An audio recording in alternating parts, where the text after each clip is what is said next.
प्रधानमंत्री मोदी की गैर हाजिरी में पहलगाम आतंकी हमले ऑपरेशन सिंदूर पर संसद में चर्चा हुई। रक्षा मंत्री के तौर पर राजनाथ सिंह ने सदन में ऑपरेशन सिंदूर पर जानकारी दी। इस दौरान उन्होंने उस सच को कह दिया जिस सच को कहने में बीजेपी के नेताओं की हिचकी बन जाती है, हिचकिचाहट दिखती है। उस सच को बोलने से घबराते हैं, उस सच को नकारते रहते हैं, इनकार करते रहते हैं। सत्ता में मोदी 25-50 साल तक रहेंगे, कुर्सी पर बीजेपी ही रहेगी, आने वाले 100 साल तक बीजेपी रहेगी, कोई कहता है 150 साल तक बीजेपी रहेगी, कोई 50 साल तक बीजेपी को कुर्सी और सत्ता पर बैठा देखना चाहते हैं। ये लाइन बीजेपी के नेताओं की होती है, उनके समर्थकों की होती है, उनके मंत्रियों की होती है, उनके मीडिया समर्थकों की होती है, न्यूज चैनल्स की होती है।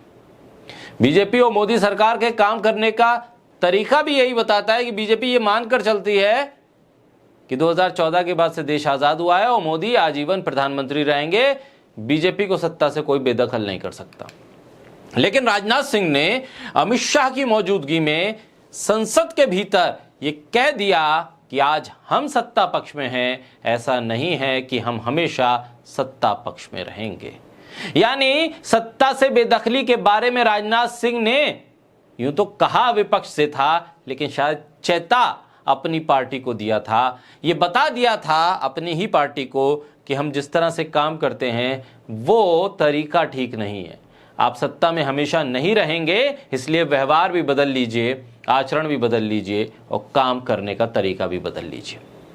अब ये बात राजनाथ सिंह ने जब कही, बहुत सीनियर लीडर हैं और ऐसे लीडर हैं बीजेपी के जिनकी सर्वमान्यता दूसरे दलों में भी है, दूसरे दल भी उनके साथ अच्छा व्यवहार रखते हैं और वो भी बहुत सहनशील होकर सवाल जवाब और लोकतांत्रिक व्यवस्था में यकीन रखते हैं।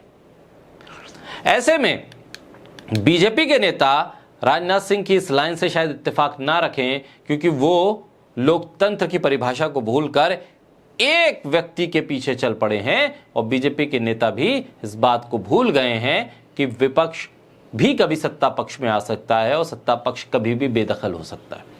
इस पर कांग्रेस के प्रवक्ता आलोक शर्मा ने लिखा कि राजनाथ सिंह जी ने एक बहुत बड़ा सच कहा कि आज हम सत्ता पक्ष में हैं, ऐसा नहीं है कि हम हमेशा सत्ता पक्ष में रहेंगे। ये बात सरकारी एजेंसियां, अधिकारी, चुनाव आयोग और चरण चुंबक मीडिया को भी याद रखनी चाहिए। सत्ता बदलेगी, जल्द बदलेगी, ये लाइन।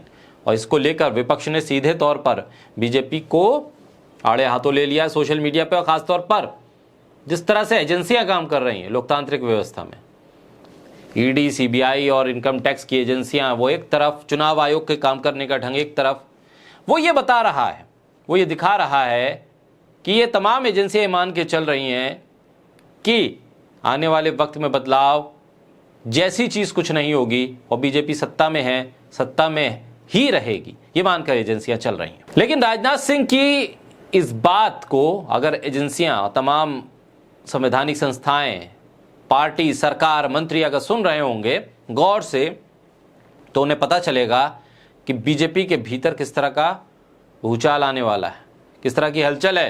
क्योंकि इससे पहले इतनी सख्त बातें, इतनी खुली बातें, इतनी सच्चाई शायद ही किसी नेता ने खुलकर बताई हो। और ये बात कि हम विपक्ष में भी जा सकते हैं, इसको तो कभी सोचा भी नहीं होगा बीजेपी के नेताओं ने, जिसको राजनाथ सिंह ने साफ तौर पे बता दिया। अपनी सरकार, अपनी पार्टी, अपने संगठन को आईना दिखाया राजनाथ सिंह ने। हालांकि राजनाथ सिंह ने अब आईना दिखाया, इससे पहले नितिन गडकरी गाहे बगाहे किसी कार्यक्रम में सार्वजनिक मंच से अपनी ही सरकार को चुनौती दे देते हैं, अपनी सरकार के कामकाज पे सवाल खड़ा कर देते हैं, काम करने के ढंग पे सवाल खड़ा कर देते हैं। अभी केंद्रीय सड़क परिवहन मंत्री नितिन गडकरी नागपुर में थे, एक कार्यक्रम में उन्होंने कहा कि राजनीति नशे की तरह होती है और जब आदमी नशे में होता है तो उसके विचार करने की शक्ति चली जाती है। अब ये किसे कह रहे हैं, निशाना कौन है?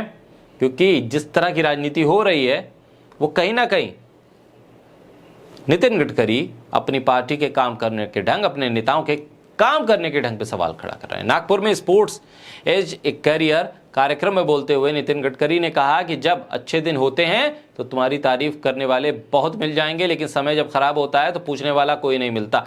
ये सच्चाई शायद बीजेपी के तमाम बड़े नेता भूल गए हैं, जिसे राजनाथ सिंह सदन के अंदर बता चुके और नितिन गडकरी सदन के बाहर बता रहे हैं। उन्होंने आगे कहा कि मेरी बहुत इच्छा है कि नागपुर में 300 स्पोर्ट्स स्टेडियम बनाऊं, लेकिन 4 साल के मेरे अनुभव के बाद मेरे ध्यान में आया कि सरकार बहुत निकम्मी चीज होती है।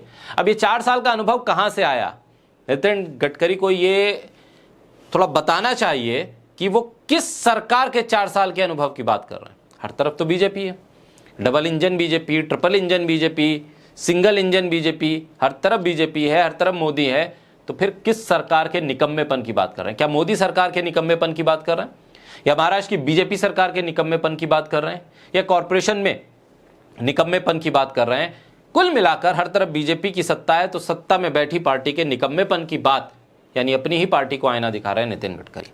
उन्होंने कहा कि कॉरपोरेशन के भरोसे कोई काम नहीं होता, ये लोग चलती गाड़ी को पंचर करने का हुनर रखते हैं। ये बहुत बड़ा तंज कस दिया अपनी ही सरकार पे। उन्होंने कहा कि सब कुछ सरकार के भरोसे नहीं होता। मेरा मानना है कि किसी भी पार्टी की सरकार हो, सरकार को दूर रखो। सरकार विष कन्या होती है, जिसके साथ जाती है उसको डुबो देती है। ये बहुत बड़ा तंज है और बहुत बड़ी बात। इससे पहले भी एक कार्यक्रम में नितिन गडकरी ने कहा था कि समाज में ऐसे लोगों की जरूरत है जो सरकार के खिलाफ याचिका दायर करें, अदालत जाएं। और कई बार अदालत ऐसे आदेश दे देती है कि सरकार नहीं कर सकती, लेकिन उस याचिका, उस आदेश के दबाव में सरकार को करना पड़ता है। हालांकि दूसरी तरफ सरकार की आलोचना, सरकार की नीतियों पर सवाल करने वालों को तमाम तरह की कानूनी अड़चनों का सामना करना पड़ता है, नौकरी से हाथ धोना पड़ता है, और ट्रोल आर्मी तो उसके पीछे पड़ी जाती है।